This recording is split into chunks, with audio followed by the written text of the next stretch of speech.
nous te disons merci. Jésus-Christ, nous te disons merci. Nous te bénissons pour nous avoir accordé la grâce de finir ce mois d'avril. Dans quelques jours, le calendrier changera. Nous entrerons au mois de mai. Mais avant que nous puissions entrer dans le mois de mai, il y a quelque chose que l'Éternel veut que nous puissions fixer dans ce que j'appelle le miroir du couple. Le miroir du couple, c'est une révélation que l'Éternel nous avait donnée de commencer cette émission pour aider son Église. Si tu ne sais pas, Jésus-Christ revient bientôt. Jésus-Christ revient bientôt, mais son Église, qui est sa fiancée, n'est pas prête pour l'enlèvement. Alors, nous devons être prêts pour rencontrer Jésus. Mais il y a des péchés qui ne s'est... Il y a des péchés dont les hommes de Dieu n'arrivent pas à traiter cela en public ou sur la chair ou bien même dans des réunions de couple parce qu'eux-mêmes ils sont dans ça. Et ça devient comme une corde au cou. Parce que tu sais que quelqu'un va te défier pour te dire que mais toi c'est ce que tu fais avec moi, ta femme ou ton mari si tu es une servante de Dieu.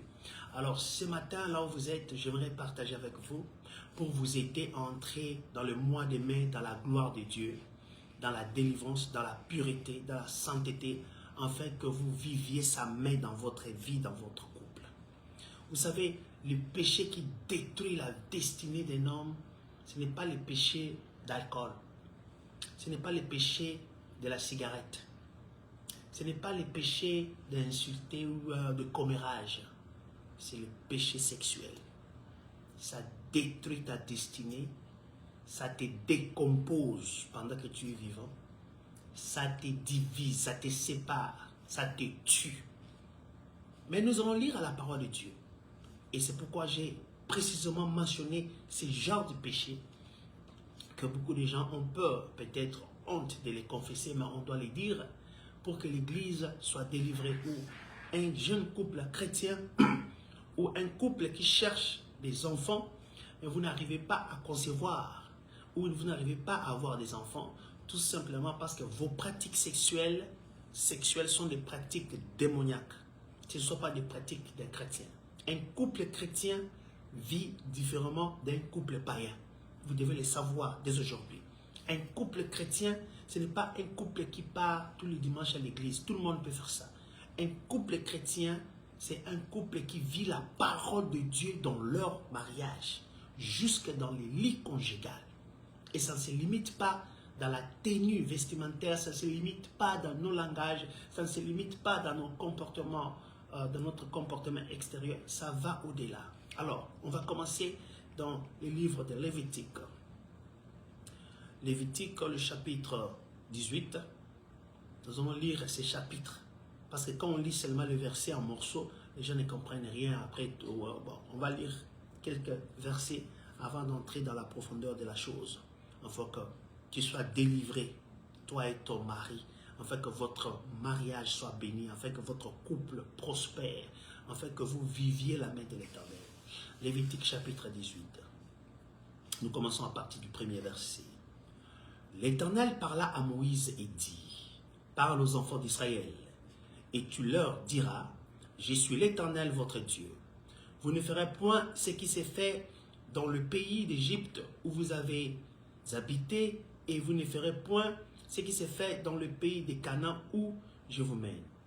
Vous ne suivrez point leurs usages. Vous pratiquerez mes ordonnances et vous observerez mes lois, vous les suivrez. Je suis l'Éternel, votre Dieu. Vous observerez mes lois et mes ordonnances. L'homme qui les mettra en pratique vivra par elles. Je suis l'Éternel. Je suis au verset 6. Nul de vous ne s'approchera de sa parente pour découvrir sa nudité. Je suis l'Éternel. Tu ne découvriras point la nudité de ton père, ni la nudité de ta mère, c'est ta mère. Tu ne découvriras point sa nudité. Tu ne découvriras point la nudité de la femme de ton père, c'est la nudité de ton père. Tu ne découvriras point la nudité de ta sœur, fille de ton père, ou fille de ta mère, née dans la maison ou née hors de la maison. Pour votre information, cette loi ici, elle est venue après Abraham. Et comme on dit ici, Dieu dit ici, tu ne découvriras point la nudité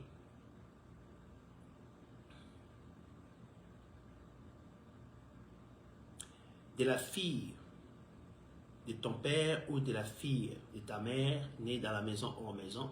Sarah et Abraham, ils étaient des demi-frères. Sarah et Abraham, ils avaient un même père, mais de mères différentes. Donc, il y avait de l'inceste déjà dans celui que Dieu avait appelé. C'est pourquoi plus tard, Dieu va fixer ça dans les lois qu'il va donner à Moïse. Donc nous sommes dans Lévitique, le chapitre 18, pour ceux qui sont venus en retard, pour que vous sachiez où nous sommes en train de lire la parole de Dieu. Amen. Tu ne découvriras point la nudité de la fille, de la femme de ton père, née de ton père, c'est ta sœur. Tu ne découvriras point la nudité de la sœur de ton père, c'est la proche parente de ton père. Tu ne découvriras point la nudité de la sœur de ta mère, car c'est la proche parente de ta mère. Tu ne découvriras point la nudité du frère de ton père. Tu ne t'approcheras point de sa femme, c'est ta tante. Tu ne découvriras point la nudité de ta belle-fille, c'est la femme de ton fils. Tu ne découvriras point sa nudité. Tu ne découvriras point la nudité de la femme de ton frère, c'est la nudité de ton frère. Tu ne découvriras point la nudité d'une femme et de sa fille. Tu ne prendras point la fille de son fils, ni la fille de sa fille, pour découvrir leur nudité. Ce sont tes proches parentes, c'est un crime. Tu ne prendras point la sœur de ta femme pour exciter une rivalité en découvrant sa nudité à côté de ta femme pendant sa vie. Tu ne t'approcheras point d'une femme, écoute, pendant son impureté menstruelle pour découvrir sa nudité. Tu n'auras point commerce avec la femme de ton prochain pour t'essuyer avec elle.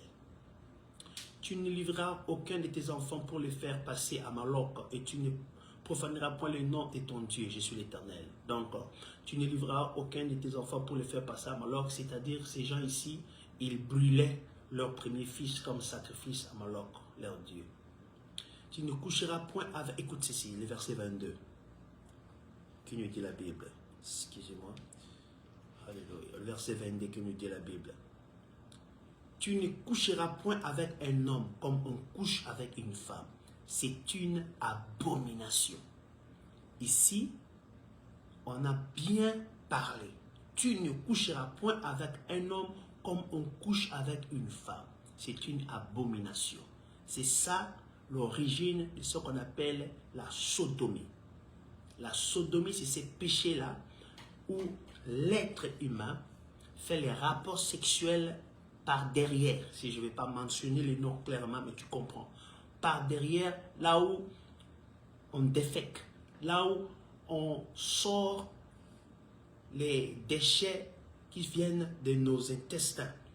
Et là-bas, Dieu dit que tu ne peux pas faire ça parce que c'est une abomination. Dans Lévitique 18, verset 22, tu ne coucheras point avec un homme comme on couche avec une femme. C'est une abomination. Ne vous suyez pas. Il dit, tu ne coucheras point avec une bête pour t'essuyer avec elle. La femme ne s'approchera point d'une bête pour se prostituer à elle. C'est une confusion. Ne vous suyez pas par aucune de ces choses, car c'est par toutes ces choses que se sont suyées les nations que je vais chasser devant vous. Écoute bien ce qui va se passer ici. Le pays en a été souillé. Je punirai son iniquité et le pays vomira ses habitants. Vous observerez donc mes lois et mes ordonnances et vous ne commettrez aucune de ces abominations, ni l'indigène, ni l'étranger qui séjourne au milieu de vous. Car ce sont là toutes les abominations qu'ont commises les hommes du pays qui y ont été avant vous et le pays en a été souillé. Prenez garde que le pays ne vous vomisse si vous l'essuyez, comme il aura vomi les nations qui y étaient avant vous. Car tous ceux qui commettront quelqu'une de ces abominations seront retranchés du milieu de leur peuple. Vous observerez mes commandements et vous ne pratiquerez aucun de ces usages abominables qui se pratiquaient avant vous. Vous ne vous en souillerez pas. Je suis l'Éternel, votre Dieu.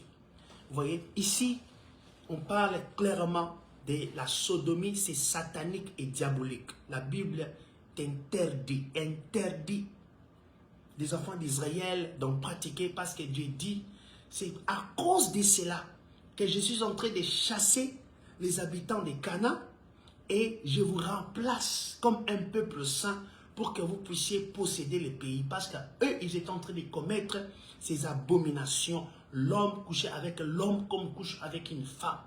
Et maintenant, nous les couples chrétiens, on ne peut pas pratiquer ces choses parce que ce sont des choses abominables. C'est-à-dire, si vous êtes marié aux États-Unis, vous êtes marié en France, vous êtes marié en Afrique, quand vous commettez ces pratiques dans votre intimité, vous êtes en train de vous faire vomir sur le sol. Donc, le sol sur lequel vous habitez ou vous vivez va vous vomir. Tout ce que vous allez faire, ça ne va plus marcher.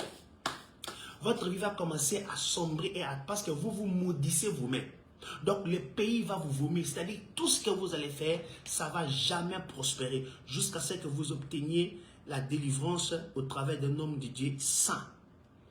Et nous allons continuer à lire la parole. Maintenant, nous irons dans le Nouveau Testament pour vous montrer maintenant comment Dieu est très serein avec ces passages. Je ne veux même pas parler d'un Corinthien qui nous dit que nous sommes notre temple, notre corps est le temple du Saint-Esprit, patati patata. Mais allons dans Romains, juste le premier chapitre. Romains, le premier chapitre. Et nous allons lire là-bas et on va avancer avant que je puisse entrer dans les détails pour bénir quelqu'un ou que quelqu'un soit libéré de l'esprit de l'immoralité, de l'impureté et de la débauche. Car cela te freine pour avancer, cela te freine pour avoir de l'argent, cela te freine pour prospérer dans la vie. Et tu penses que ce sont les sorciers, les démons. Ce sont des pratiques sexuelles abominables que nous sommes en train de commettre qui sont à l'origine de nos malédictions sur la terre. Maintenant, dans l'évangile, l'apôtre Paul, dans son livre aux Romains, il est en train de nous montrer. Je vais sauter lire rapidement parce que je cours derrière le temps. Je vais lire le verset 21. Romains chapitre 1 à partir du 21e verset. Puisque ayant connu Dieu, ils ne l'ont point glorifié comme Dieu et ne lui ont point rendu grâce, mais ils se sont égarés dans leurs pensées et leur cœur sans intelligence a été plongé dans les ténèbres. Se vantant d'être sages, ils sont devenus fous et ils ont changé la gloire du Dieu incorruptible en image représentant l'homme corruptible, des oiseaux, des quadrupèdes et des reptiles. C'est pourquoi Dieu les a livrés à l'impureté, selon les convoitises de leur cœur, en sorte qu'ils déshonorent eux-mêmes leur propre corps. Eux qui ont changé la vérité de Dieu en mensonge et qui ont adoré et servi la créature au lieu du Créateur, qui est béni éternellement. Amen. Maintenant, le verset 26. C'est pourquoi Dieu les a livrés à des passions infâmes. Écoute bien. Car leurs femmes ont changé l'usage naturel en celui qui est contre nature. Leurs femmes ont changé l'usage naturel en ce qui est contre nature. C'est quoi ça? Si tu as laissé de faire les rapports sexuels à la voie vaginale et tu commences à les faire par derrière, toi une femme avec un homme. Donc tu es entré dans l'abomination. Voici comment la Bible est en train de montrer. Comment Dieu est en train de punir de telles personnes. Et le verset 27 nous dit, et de même les hommes, abandonnant l'usage naturel de la femme, se sont enflammés dans leurs désirs les uns pour les autres, commettant homme avec homme des choses infâmes, et recevant en eux-mêmes le salaire que méritait leur égarement. Comme ils ne se sont pas souciés de connaître Dieu, Dieu les a livrés à leur sens réprouvé pour commettre des choses indignes, étant remplis de toute espèce d'injustice, de méchanceté, de cupidité, de malice, plein d'envie, de meurtre, de querelles, de ruse, de malignité, rapporteurs, médisants, impies, arrogants, hautains, fanfarons, ingénieux au mal, rebelles à leurs parents, dépourvus d'intelligence, de loyauté, d'affection naturelle et de miséricorde. Eh bien, qu'ils connaissent le jugement de Dieu, déclarant dignes de mort ceux qui commettent de telles choses. Non seulement ils le font, mais ils approuvent ce qu'ils le font. Dans ces pays où nous sommes, dans ces pays à l'étranger, où ils sont tentés d'approuver ces hommes qui commettent ces abominations. Ils ont droit à la vie, ils ont droit à la société, ils doivent vivre comme tout le monde. Et la Bible dit non seulement qu'ils sont en train de commettre ça, mais il y a des gens qui prétendent être des chrétiens, mais qui tolèrent de telles choses. Vous êtes dans l'abomination et Dieu vous a déjà vomi et il vous a abandonné pour votre propre destruction. Je vais lire maintenant 2 versets ou 3 et puis on va entrer dans le nœud du sujet. Alors on ira encore dans... Parce que la parole de Dieu doit être soutenue avec des versets bibliques, non avec des arguments humains. Galates chapitre 6, le verset 19. Non, Galates chapitre 5 plutôt, le verset 19. Je n'ai pas un cahier ici, mais ce sont des choses qui sont vraies et qui restent dans notre âme et esprit, afin que nous puissions conduire le peuple de Dieu dans la sainteté. Le verset 19. Or les œuvres de la chair sont manifestes. C'est ça. Écoute, cette première œuvre que l'apôtre Paul est en train d'énumérer. Il dit, les œuvres de la chair sont manifestes. Ce sont l'impudicité, dont je vais parler bientôt. L'impureté, la dissolution, l'idolâtrie, la magie, les inimitiés, les querelles, les jalousies, les animosités, les disputes, les divisions, les sectes, l'envie, l'ivrognerie, les excès des tables et les choses semblables. Je vous dis d'avance, comme je l'ai déjà dit, que ceux qui commettent de telles choses n'hériteront point le royaume de Dieu. Tu vois, l'impudicité vient en premier lieu. Parce qu'il y a différence entre l'adultère, la fornication et l'impudicité. Alors, courons, continuons. Allons dans Hébreux, le chapitre 13. Alléluia. Thank you, Jesus. Seigneur, tu veux sauver une personne, tu veux sauver un couple, tu veux sauver ton peuple, parce qu'il est temps que la gloire de Dieu se manifeste dans sa maison qui est notre temple, qui est notre corps. Et Hébreux, le chapitre 13, le verset 4. Que le mariage soit honoré de tous. Et les lits conjugaux. On ne dit pas que l'union conjugale. On ne dit pas l'homme et la femme. Écoute ce que l'apôtre est en train de mentionner et de clarifier. Il dit que le mariage soit honoré de tous. Et les lits conjugaux exemptent de souillure. Car Dieu jugera les impudiques et les adultères. Maintenant, tu vois, on nous donne deux catégories de personnes. Les impudiques et les adultères. Parce que ce sont des personnes qui pratiquent la sexualité d'une manière abominable. Un couple chrétien n'est pas un couple païen. Et il faut faire très attention quand tu veux te marier comme un chrétien. C'est pourquoi la Bible tolère que tu puisses ou t'autorise de rompre le fiançailles, parce que le fiançailles n'est pas le mariage.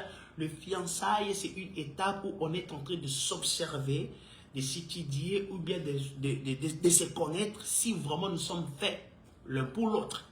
Si oui, on va passer maintenant à une étape sérieuse qui est maintenant d'aller voir les parents, patati patata. Ça viendra dans le miroir du couple.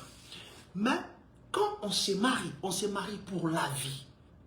On ne se marie pas pour divorcer. Et si vous divorcez, selon la parole de Dieu, non selon les gens, si vous divorcez, toi, l'homme et la femme, vous devrez rester célibataire jusqu'à la mort de l'autre. Jusqu'à ce que l'un des conjoints meure, c'est alors l'autre devient libre de se remarier. Au cas contraire, réconciliez-vous et remariez-vous encore, qu'on vous bénisse encore pour la énième fois et que vous rentrez dans votre union. Mais pendant cette période-là, avant que le divorce n'arrive, quand nous sommes dans le couple, il y a ce que j'appelle la sanctification interne. Ce qui fait la vie de votre mariage en tant qu'un couple chrétien. Et cette sanctification interne, c'est ça, les lits conjugales dont a parlé l'auteur des Épîtres des Hébreux. La sodomie, c'est cette pratique sexuelle qui se fait au travers de complète. La fellation, c'est cette pratique sexuelle qui se fait au travers de la bouche, les parties intimes de l'homme, de la femme, mais par la bouche. Ça, c'est du sacrilège, c'est de l'abomination. Donc, quand vous faites de telles pratiques, vous êtes en train de vous maudire. Vous êtes en train d'attirer tous les démons du monde, les esprits des eaux. C'est pourquoi vous allez voir de telles personnes souffrent même dans les lits. Quand ils dorment, ils ont des cauchemars, des couches de nuit encore. Mais pourquoi? Parce que vous êtes déjà souillés. Vous êtes sales. Donc, entre vous et les prostituées, entre vous et ces femmes-là dans des clubs de nuit, il n'y a pas de différence. Donc, quand Dieu vous regarde, vous êtes dans le même pied d'égalité. Parce qu'il n'y a pas la sainteté, la pureté dans votre intimité qui prouve que vous êtes des chrétiens. Et en ce moment-là, vous ouvrez la porte aux démons. Ça devient votre faiblesse. Ça devient la porte d'entrée où les diables et les démons vont commencer à s'amuser de votre vie. Vous aurez des problèmes de finances. Vous aurez des problèmes de la compréhension. Une petite histoire, une petite erreur, mais vous allez discuter parce qu'il y a déjà des esprits que vous avez ingérés ou vous êtes en train d'ingérer dans votre intimité sexuelle. Et aussi, ça va créer même la stérilité chez la femme et ça va commencer à créer même l'impuissance sexuelle chez l'homme parce que vous êtes déjà dans la malédiction en faisant des pratiques que la Bible a interdites ici que j'ai lues. Il dit, les femmes laissant l'usage naturel de la femme. Donc, quand tu ne fais plus ce qui doit être fait, là où ça a été créé pour être fait, donc tu es déjà dans l'abomination. On ne boit pas de l'eau dans nos narines du nez. On ne boit pas de l'eau dans les trous des oreilles. On a des trous dans les oreilles, non? Pourquoi on ne met pas de l'eau? Oh, je ne vais pas boire de l'eau aujourd'hui, ça la bouche, je vais mettre ici. Parce que ce n'est pas la place où ça doit aller.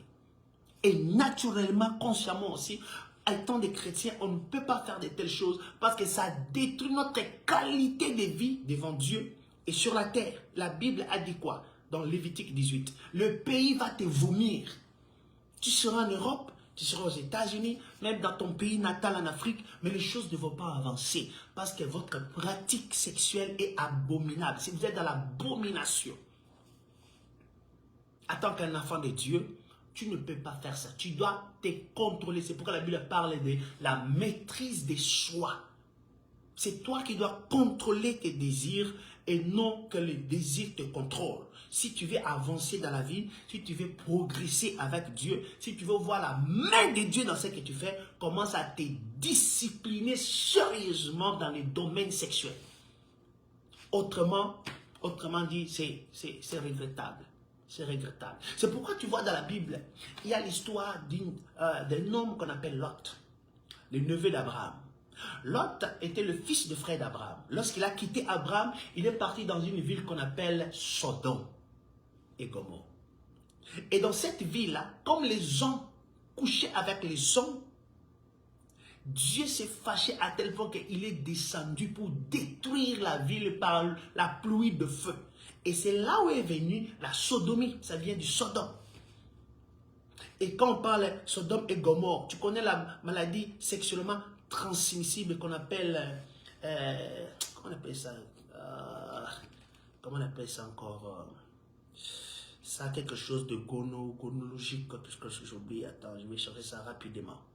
Parce que les gens pensent que nous sommes les premiers à faire quelque chose. Nous ne sommes pas les premiers. Nous sommes juste des répétiteurs. Nous répétons ce qui a été déjà fait. Comment on appelle ça? Gonologie ou quoi là?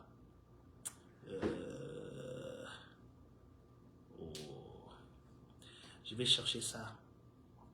C'est une maladie sexuellement transmissible et très dangereuse, plus que le sida. Si ça t'attrape, en tout cas, tu regretteras.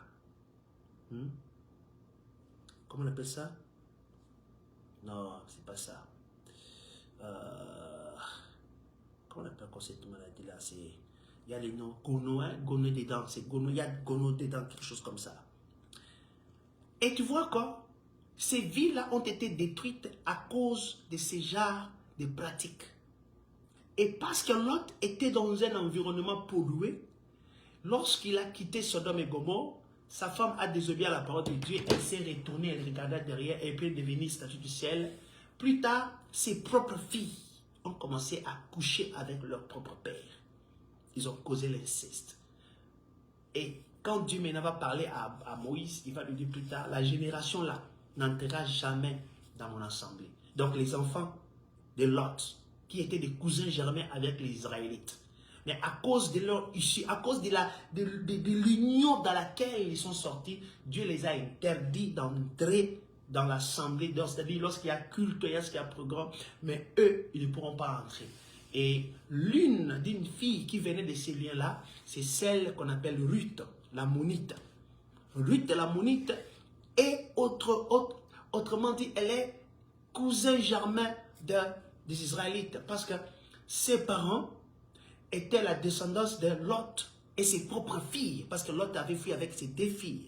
Et ces deux filles ont dit, nous devenons vieilles, et puis notre papa il devient vieux, on va mourir sans postérité. Donnons du vin à notre père, moi l'aîné je vais coucher avec lui, et après toi tu iras coucher avec lui, et aussi on aura une postérité. Vous voyez un peu des conceptions comme ça des enfants envers leur père. Et ce qui a amené cet inceste-là. Donc dans le couple chrétien, il y a la pureté dans le domaine sexuel qui vous propulse de prospérer dans votre vie et d'être heureux. Mais quand vous pratiquez ces choses, l'abomination, où vous faites l'interdit, vous introduisez la malédiction, vous introduisez l'incompréhension, vous introduisez des maladies, vous introduisez de la pauvreté, tout ce que vous voudriez faire. Vous allez constater qu'il y aura toujours un blocage, freinage, hésitation, complication, parce que vous êtes sous la malédiction. Et cette malédiction, vous-même, vous êtes en train de donner ça à la vie quand vous êtes dans votre intimité sexuelle sur votre lit. Donc, vous devez commencer à purifier votre lit. C'est pourquoi, sœur, frère, tu veux te marier et tu dis que tu es chrétien, vous devez discuter de ces choses avec ton partenaire. C'est très sérieux. Ne dis pas qu'on va parler de ça plus tard ou vous allez voir autre. Non, non, non, non, non. Il faut en parler maintenant là. Si on n'est pas d'accord, ok. En tout cas, comme on dit, tout chemin mène à bord. Chacun doit faire son chemin. Parce que tu ne peux pas compromettre ta relation avec le Seigneur à cause d'un plaisir sexuel. Tu ne peux pas rater le ciel à cause d'un désir sexuel. Je vous avais dit au commencement que je vais parler de la différence entre l'impudicité et l'adultère. Un impudique, ce n'est pas un adultère. Un adultère, c'est un homme ou une femme mariée, comme moi, mais qui sort avec une autre femme. Donc la femme ne peut ne pas être mariée, mais toi, homme qui est marié, tu sors avec cette femme, on va t'appeler un adultère. Mais un impudique et un fornicateur, c'est une personne qui n'est pas mariée, mais qui a des relations sexuelles avec des femmes ou des hommes. Tu es un fornicateur.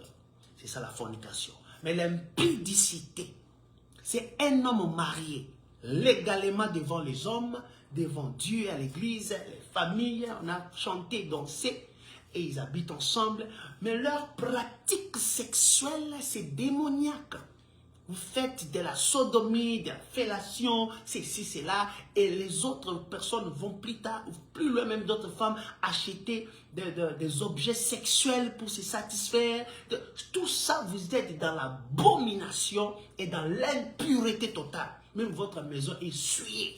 Vous avez besoin de la repentance, vous avez besoin de la prière, de la délivrance, et à la fin de la délivrance, vous devez changer tous vos draps. Tous ces draps-là doivent être jetés, n'offrez à personne. Parce que ce sont des draps souillés. Oh, quelqu'un va dire, ok, non, ce sont des choses spirituelles. C'est faux. Il y a la transmission de l'énergie dans nos vêtements. Il y a la transmission des vies ou de la mort dans les choses que nous portons. Pourquoi tu ne peux pas aller déterrer les habits de ton frère et les porter? On l'a enterré il y a 3 jours si tu n'as pas d'habit. Pourquoi tu vas pas porter ça? On appelle ça un habit de mort. So, si tu veux avancer dans ta vie au mois de mai, commence à contrôler ton appétit sexuel. Tu dois fixer ça, arranger ça maintenant. Parce que si tu ne le fais pas maintenant, tu vas souffrir dans tes relations. À moins que tu trouves une personne qui n'est pas chrétienne. Ah, là, évoluez de votre façon. Ça, c'est de vous. Mais si tu es chrétien ou chrétienne et ton partenaire n'est pas chrétien ou elle n'est pas chrétienne, tu dois t'asseoir avec lui ou avec elle et en discuter. Moi, en tant que chrétien, voici ce que la parole de Dieu me dit. Je ne peux pas faire ABC. Je ne peux pas faire de la sodomie, je ne peux pas faire de la fellation, impossible. Et on ne peut pas regarder le film pornographique et parce qu'on est marié. Non, non, non, non. Ça encore, c'est grave, c'est pire, c'est horrible. Lévitique 18, va lire. Qu'est-ce que la Bible dit? Tu ne regarderas pas la nudité. C'est tout. On parle de la nudité là-bas. Donc, la nudité elle-même, elle est sacrée. Donc, tu ne peux pas dire comme on est marié, comme on n'a pas l'harmonie dans notre couple, on doit maintenant commencer à chercher à voir comment, à regarder ces films, ça va nous exciter. Vous allez encore foncer dans la malédiction parce que vous êtes en train maintenant de prendre des esprits des eaux, des esprits des sirènes, des esprits des serpents, tout ça. Ils sont en train d'entrer dans votre maison, dans votre couple, pendant que vous êtes en train de regarder de telles vidéos. Donc ce matin, avant de traverser le mois de mai, je t'en supplie, répands-toi. Si tu faisais ces pratiques, si tu pratiquais ces pratiques, il est temps que tu t'arrêtes et tu dis, Seigneur, pardonne-moi, je vais me consacrer. Il y a des gens qui disent que non, il n'y a pas un verset biblique qui ça. Je t'ai donné des versets bibliques, il y en a même plusieurs. L'homme ne peut pas coucher avec l'homme comme on couche avec la femme. La femme ne peut pas laisser l'usage naturel, sexuel pour aller faire un autre. La Bible nous donne même des détails. C'est pour nous mettre dans l'abri, de nous protéger contre les attaques du diable. Alors ce matin, parce qu'il fait 3 heures chez nous, je t'appelle à la repentance. Jésus-Christ revient bientôt. Tu vas aller au ciel. Purifie-toi dans ton lit conjugal. Regarde ta relation sexuelle avec ton partenaire. Réparez. Repentez-vous. Et si vous voulez l'aide, un conseil, un entretien pastoral, nous sommes là. On va le faire à huis clos. Et on va parler de tout et de rien. Et aussi, quand la femme est pendant ces périodes menstruelles, vous ne pouvez pas avoir les rapports sexuels. Parce qu'elle est en train de sortir les sangs. Et ce sang-là n'est pas propre. Et la Bible nous interdit, nous les hommes, d'aller derrière les femmes ou de toucher la femme. Et dans la loi même, quand une femme était dans des périodes comme ça, elle doit s'asseoir très loin. Et l'homme ne peut même pas toucher tout ce qu'elle touche, selon la loi. Mais comme on est sous la grâce, on n'est plus sur la loi. Mais la parole de Dieu reste la parole de Dieu. Elle n'est pas une loi de Moïse, ça reste la parole de Dieu. Donc, il y a des choses, quand tu es chrétien, tu dois apprendre. Quand tu entres dans le mariage, parce que le mariage est sacré. Le mariage, c'est une institution divine. Ça ne vient pas des hommes, ça vient de Dieu. Et si tu ne sais pas comment respecter le mariage, si tu ne sais pas comment respecter le sacré, ça va te vomir. C'est pourquoi vous voyez les gens errer par-ci, par-là. Ils ont des noms, ce sont des serviteurs, des servants de Dieu. Ils ont une réputation.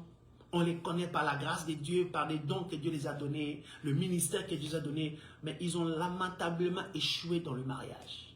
Si on entre dans la profondeur de la chose, tu verras que les rapports sexuels étaient déjà un problème sérieux entre les deux partenaires. Mais ils ne veulent pas dire la vérité. Les pratiques sexuelles étaient déjà problématiques et ils ne veulent pas dire la vérité. Et c'est là que tu verras que certaines sœurs, quand tu dis que mais ton mari est pasteur, elle dit que ah, celui-là n'est pas pasteur. Il ne veut pas rentrer dans les détails parce qu'elle sait de qui elle parle. Alors frères et sœurs, faisons très attention dans notre vie. On n'a qu'une seule vie. Tu n'en as pas deux. Si tu meurs aujourd'hui et que Dieu n'est pas avec toi, l'enfer. Donc, on t'attend comme si un prince. Mais c'est pour faire quoi? Pour être criblé, comme Jésus a dit à Pierre. Le diable t'a réclamé pour te cribler. Mais j'ai prié pour toi. Ce matin, je prie pour un homme ou une femme, je prie pour un couple, Seigneur.